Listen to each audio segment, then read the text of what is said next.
আজকে আপনাদের জন্য নিয়ে এসেছি কুমড়ো বীজ পোস্ত আর সব রকমের সবজি দিয়ে একটা রেসিপি। প্রথমে কুমড়ো বীজগুলোকে একটু শুকিয়ে নিতে হবে, তারপর খোসা ছাড়িয়ে নিতে হবে বীজগুলোর থেকে। এটা একটু সময় সাপেক্ষ কাজ, একটু ধৈর্য নিয়ে করতে হবে। আপনাদের বাড়িতে যখন আপনারা রোজ কুমড়ো ব্যবহার করবেন, তখন বীজগুলো ফেলে না দিয়ে বীজগুলোকে আপনারা জমিয়ে রাখবেন, তাহলেই ওই বীজগুলো দিয়েই এই রেসিপিটা বানানো যাবে। সমস্ত কুমড়ো বীজ ভালো করে ছাড়িয়ে নিতে হবে। এটাতে আপনারা বাড়ির সবার সাহায্য নিতে পারেন। কুমড়ো বীজ ছাড়ানোর পর ওগুলোকে ভালো করে জল দিয়ে ধুয়ে নিতে হবে। আরেকটা পাত্রে আমি নিয়ে নেব বেশ খানিকটা পোস্ত। পোস্তটা অল্প জল দিয়ে মিহি করে বেটে নিতে হবে। সমস্ত পরিমাণ ডেসক্রিপশন বক্সে দেওয়া থাকবে। পোস্ত ভালো করে বেটে নিতে হবে। আমার পোস্ত বাটা হয়ে গেছে। এবার ওটাকে আমি একটা বাটিতে ট্রান্সফার করে নিচ্ছি। এবার ছাড়িয়ে রাখা কুমড়ো বীজগুলোকে ভালো করে জল দিয়ে ধুয়ে মিক্সির মধ্যে দিয়ে ভালো করে বেটে নিতে হবে।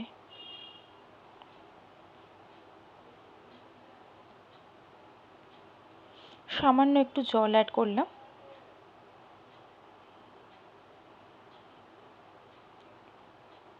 কুমড়ো বীজের পেস্টও তৈরি হয়ে গেছে। এবার এটাকে আমরা সাইডে রেখে দেব আর আমাদের মেন রান্নায় চলে যাব। এই রান্নার জন্য আমি সবজি নিয়েছি আলু, পটল, শসা, কাকরোল আর মূলো। সমস্তটাকেই আমি ছোট ছোট টুকরো করে কেটে নিয়েছি, যাতে সবজিগুলো খুব তাড়াতাড়ি সেদ্ধ হয়ে যায়। আর নিয়েছি কুচনো টমেটো। কড়াইতে বেশ খানিকটা সর্ষের তেল দিয়ে সেটাকে গরম করে তাতে প্রথমেই খানিকটা বড়ি আমি ভেজে নিলাম। বড়িগুলোকে সুন্দর লাল করে ভেজে নেব।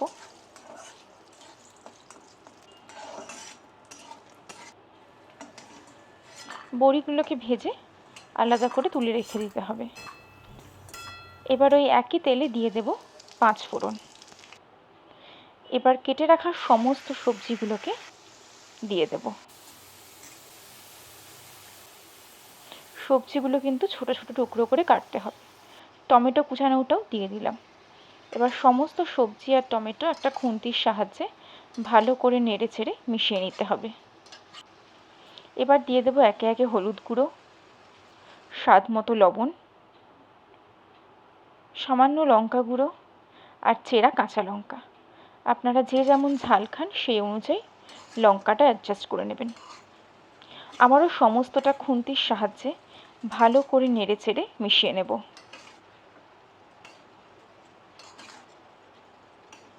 এই সময় গ্যাসের ফ্লেমটা একটু হাই থাকবে আর সমস্ত সবজি নেড়ে চেড়ে মিশিয়ে নেব। এবার দিয়ে দিলাম স্বাদ পরিমাণ চিনি। চিনি দিয়ে কিছুক্ষণের জন্য ঢেকে রান্না করব। 5 থেকে 7 মিনিট ঢেকে রান্না করার পর ঢাকা সরিয়ে আবারও সবজিগুলোকে ভালো করে নেড়ে চেড়ে মিশিয়ে দেব। দেখুন সবজিগুলো সেদ্ধ হয়ে গেলে পরিমাণে একটুখানি কমে আসবে। এবার দিয়ে দেব পোস্ত বাটা। সবজি যখন প্রায় হাফেরও থেকে বেশি সেদ্ধ হয়ে গেছে তখন পোস্ত বাটাটা অ্যাড করে দেব। একটু সামান্য জল দিয়ে পোস্ত বাটা আর সমস্ত সবজি ভালো করে নেড়ে চেড়ে মিশিয়ে নেব।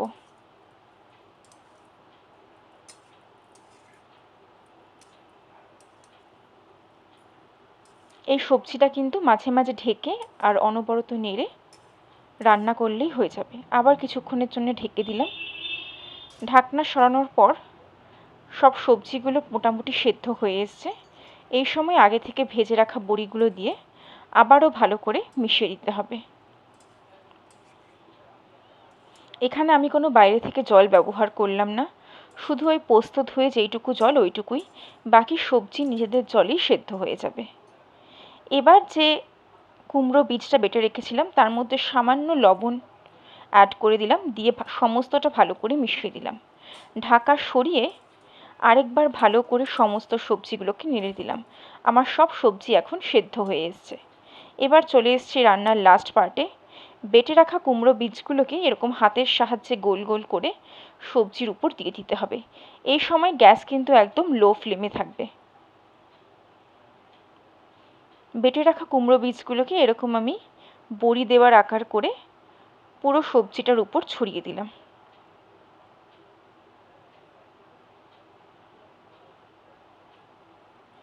সমস্তটা এরকমভাবে দিয়ে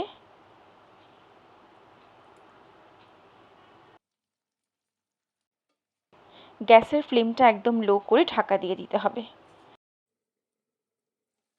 আমি ঢাকনা সরাবো, দেখবো আমার কুমড়ো বীজগুলো সেদ্ধ হয়ে পুরো পনিরের মতো হয়ে গেছে। এটাকে আপনারা ভিগান পনিরও বলতে পারেন। যারা দুধের পনির খেতে পারেন না তারা এরকমভাবে কুমড়ো বীজ দিয়ে তৈরি করতে পারেন।